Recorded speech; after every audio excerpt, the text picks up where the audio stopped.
अगर आप भी अपने रंग को चिट्टा करना चाहते हैं, ग्लोइंग और ब्राइट स्किन बनाना चाहते हैं, सबसे पहले साफ सुथरा बाउल ले लीजिए।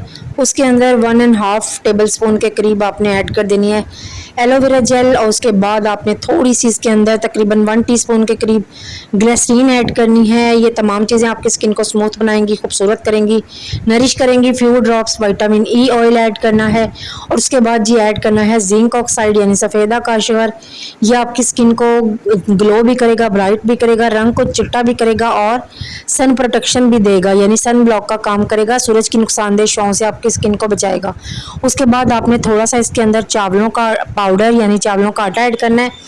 उसके बाद जी इसके अंदर हमने ऐड कर देनी है थोड़ी सी फेयर एंड लवली 1 टीस्पून के करीब, और तमाम चीज़ों को अच्छे से मिक्स कर लेना है और किसी भी साफ़ सुथरे कंटेनर में डाल के रख लें। ये वाली आपकी क्रीम महीना भी ख़राब नहीं होगी।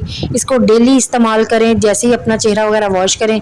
ये क्रीम आप अपने फेस पे, अपनी गर्दन पे, हाथों पाँव पे, जहाँ